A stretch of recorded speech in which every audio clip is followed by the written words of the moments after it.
যদি আপোনালোকে বিচাৰিছে আপোনালোকৰ কিডনীয়ে বডিত থকা আৱৰ্জনাবোৰ ভালকৈ বাহিৰলৈ উলিয়াই দিয়ক তেতিয়াহ'লে কিডনীৰ হেল্থটো বহুতেই জৰুৰী হয় সেইকাৰণে আপোনালোকে এই 5টা ফুড আইটেম এভয়েড কৰিব হাই মাই লাভছ মই গীতাঞ্জলি আয়ুষ্মান ভৱলৈ আপোনালোকক স্বাগতম জনাইছোঁ আজিৰ ভিডিঅ'টোত মই আপোনালোকৰ লগত 5টা ফুড আইটেমৰ বিষয়ে ডিছকাছ কৰিম এই ফুড আইটেম কিটা আপোনালোকে যদি ডেইলি ডায়েটৰ পৰা এভয়েড কৰিব পাৰে তেতিয়াহ'লে আপোনালোকৰ কিডনীৰ যেটো হেল্থ আছে হেয়া মেইনটেইন থাকিব আৰু এটা সুস্থ শৰীৰ পাবলৈ আপোনালোক সক্ষম হ'ব যিসকলৰ ক্ৰনিক কিডনী ডিজিজ হৈছে মানে সিকেডি হৈছে তেখেতসকলক কিডনী বিশেষজ্ঞ মানে নেফ্ৰলজিষ্ট বুলি কয় তেখেতে নিশ্চয় জনাই দিছে যে এটা বেলেন্স ডায়েট এণ্ড নিউট্ৰিশ্যন এই দুটা হ'ল আমাৰ গোটেই ট্ৰিটমেন্ট প্ৰক্ৰিয়াটোৰ এটা খুব ইম্পৰ্টেন্ট অংগ যদি আপোনালোকে এটা বেলেন্স ডায়েট লয় আৰু নিউট্ৰিচিয়াছ ফুড খায় হেয়া কিডনীৰ কাৰণে খুবেই ভাল হয় বেলেন্স ডায়েট সকলোৰে কাৰণে ইম্পৰ্টেন্ট হয় কিন্তু যিসকলৰ ক্ৰনিক কিডনী ডিজিজ হৈছে তেখেতসকলে যদি আনবেলেন্স ডায়েট লয় তেতিয়াহ'লে কিডনীটোৱে বহুত বেছি ৰিয়েকশ্যন কৰে এটা আনবেলেন্স ডায়েট আমি লওঁ হেয়া আমাৰ শৰীৰৰ কাৰণে হানিকাৰক হয় সেইকাৰণে ডায়েটটো আপোনালোকে মেইনটেইন কৰিব যিসকলৰ ক্ৰনিক কিডনী ডিজিজ হৈছে নাইবা এণ্ড ষ্টেজ ৰিনেল ডিজিজ হৈছে তেখেতসকলৰ কিডনীয়ে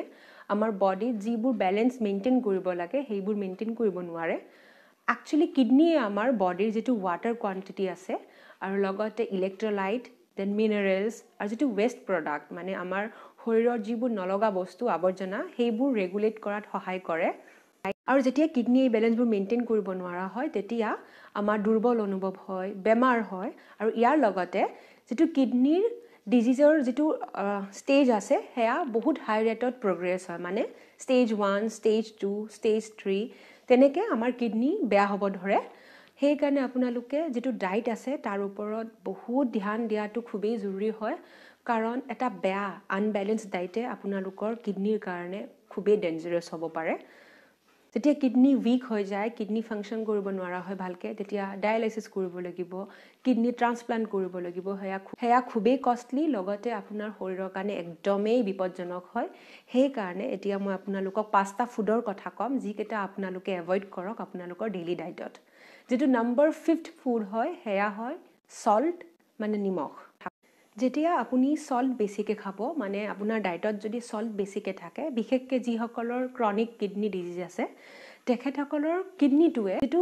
সোডিয়াম সল্ট মানে হল সোডিয়াম যেটো সোডিয়ামৰ বেলেন্স আছে হেয়া ভালকে মেইনটেইন কৰিব নোৱাৰিব ৰেগুলেট কৰিব নোৱাৰিব বডিত আমি যেতিয়া নিমখ বেছিকে খাম তেতিয়া আমাৰ কিডনীয়ে এক্সট্ৰা ওয়াৰ্ক কৰিব লাগিব সেই নিমখখিনি বডিত বেলেন্স কৰাৰ কাৰণে মানে যেটো বডিত আমাৰ ৰেগুলেট কৰিব লাগে হেয়া তাৰ কাৰণে কিডনীয়ে এক্সট্ৰা ওয়াৰ্ক কৰিব লাগিব আৰু লগতে হেতুৰ কাৰণে আমাৰ বডিয়ে ওয়াটাৰ ৰিটেনশন কৰিব মানে নিমখ বেছিকে খোৱা মানে আমাৰ দেহত যেটো পানীৰ পৰিমাণ আছে হেয়া বাঢ়ি যাব আপোনালোকে মন কৰিব যিসকলৰ সিকেডি হৈছে আৰু ডায়েট একদম ভালকে মেইনটেইন নকৰে তেখেতসকলৰ ভৰি ফুলে গা ফুলে কাৰণ আমাৰ বডিত ওয়াটাৰ ৰিটেনশন হয় আৰু লগতে কি হ'ব নিমখ বেছি খোৱাৰ কাৰণে আপোনালোকৰ হাই বিপি হ'ব সেই কাৰণে এই নিমখটো আপোনালোকে এভয়েড কৰক যেটো টেবল সল্ট মানে আমি যিবোৰ নৰমাল আমি ঘৰত ইউজ কৰো হোৱাইট সল্ট হেয়া একদমে হানিকাৰক হয়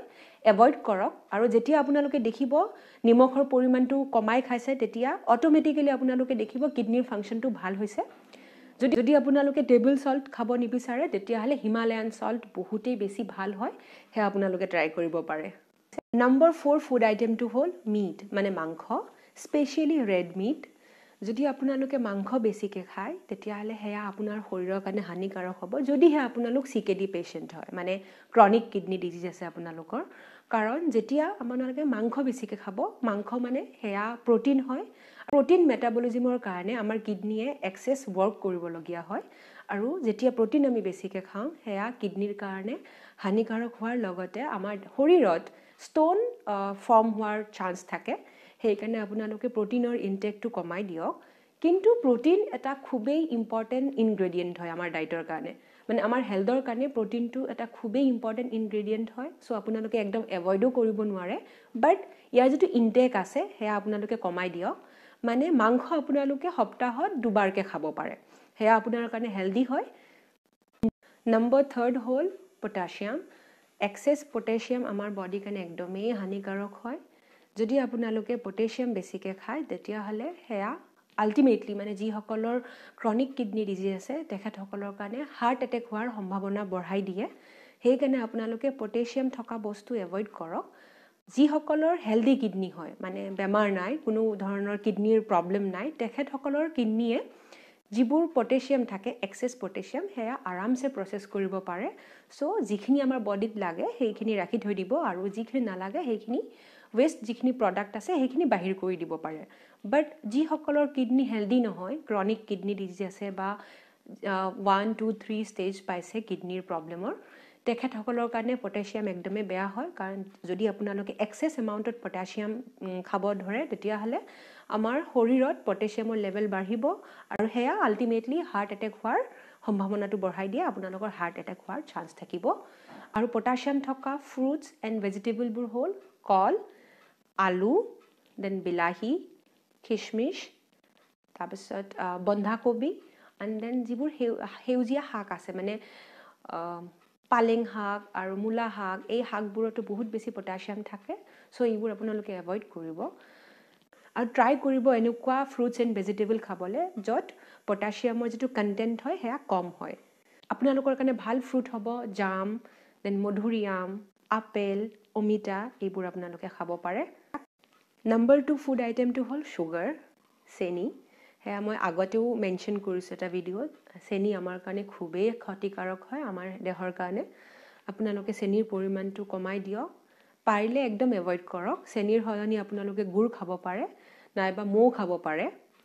যদি চেনি বেছিকৈ খাওঁ আমি হেয়া আমাৰ ডায়াবেটিছ হোৱাৰ যিটো চান্স আছে হেয়া বঢ়াই দিব আৰু ডায়াবেটিছ হোৱা মানে কিডনি ডিজিজ হোৱা কাৰণ যেতিয়া আমাৰ সুগাৰ লেভেল বাঢ়ি যায় আৰু ডায়াবেটিছ হয় আমাৰ তেতিয়া আমাৰ যিবোৰ কিডনিত ব্লাড ভেসেলছ আছে সেইবোৰ ড্যামেজ হয় সেইকাৰণে আপোনালোকে সুগাৰৰ কোৱান্টিটি কমাই দিয়ক আৰু পাৰিলে একদমই এভয়েড কৰক আৰু নম্বৰ 1 ফুড আইটেম যেটো ক্ৰনিক কিডনি ডিজিজ যিসকলৰ হৈছে তেখেতসকলৰ ক্ষতিকাৰক হয় হেয়া হ'ল সোডা মানে বেকিং সোডা আপোনালোকে জানে কিচেনত হেয়া সকলোৰে এভেইলেবল থাকে নিশ্চয় বেকিং সোডা আমাৰ শৰীৰৰ কাৰণে খুবেই ক্ষতিকাৰক হয় কাৰণ বেকিং সোডাত থাকে প্ৰসেসড ব্লিচড সুগাৰ দেন ক্যাফেইন ফসফৰিক এসিড আৰু লগতে বহুত আনহেলদি কেমিকেলছ যদি আমি সোডা খাওঁ মানে যিসকলৰ কিডনিৰ প্ৰবলেম আছে তেখেতসকলে যদি সোডা খায় তেখেতসকলৰ কিডনিত ষ্টোন হোৱাৰ চান্সটো বাঢ়ি যায় আৰু হেয়া খুবেই ক্ষতিকাৰক হয় আনহেলদি হয় সেইকাৰণে সোডা একদমই এভয়েড কৰক আৰু মানে যিকোনো ফুড আইটেম য'ত বেকিং সোডা ইউজ হয় সেইবোৰ আপোনালোকে এভয়েড কৰিব লাগে এই আছিলে 5টা ফুড যিকেইটা ফুড যিসকলৰ ক্ৰনিক কিডনি ডিজিজ হৈছে তেখেতসকলে এভয়েড কৰিব লাগে কিন্তু তাৰ অৰ্থ এয়া নহয় যে যিসকলৰ কিডনি প্ৰবলেম নাই তেখেতসকলে অধিক পৰিমাণত এই বস্তুবোৰ খাব লাগে হেয়া নহয় যেহেতু আপোনালোকৰ কিডনি এতিয়া হেলদি হৈ আছে আনহেলদি বনাবলৈ আপোনালোকে ট্ৰাই নকৰিব সেইকাৰণে এই বস্তুবোৰ এটা বেলেন্সত খাব আৰু যিসকলৰ ক্ৰনিক কিডনি ডিজিজ হৈছে তেখেতসকলে বাহিৰৰ বস্তু খোৱা বন্ধ কৰক লগতে ৰিফাইন্ড অইল দেন বেছি ভজা পোৰা বস্তুবোৰ খোৱা বন্ধ কৰক আৰু ইয়াৰ অৰ্থ এয়া নহয় যে যিসকলৰ কিডনি ডিজিজ হোৱা নাই তেখেতসকলে জিটি খাব পাৰিব আপোনালোকেও নিজৰ ডায়েটটো মেইনটেইন কৰিব চেষ্টা কৰিব আশা কৰিছো এই ভিডিঅ'টো চাই আপোনালোক উপকৃত হ'ব এনেকুৱা ভিডিঅ' লৈ মই আকৌ আপোনালোকৰ মাজলৈ আহিম যদি ভিডিঅ'টো ভাল লাগিছে তেতিয়াহলে লাইক কমেন্ট এণ্ড শ্বেয়াৰ কৰিব নাপাহৰিব আৰু যদি মোৰ চেনেলটো সাবস্ক্ৰাইব কৰা নাই তেন্তে চেনেলটো সাবস্ক্ৰাইব কৰিব তেন্তে আজিলৈ আহিছো আপোনালোকলৈ সুস্বাস্থ্য শান্তি আৰু সমৃদ্ধি মোৰ ফালৰ পৰা stay happy and stay healthy love you all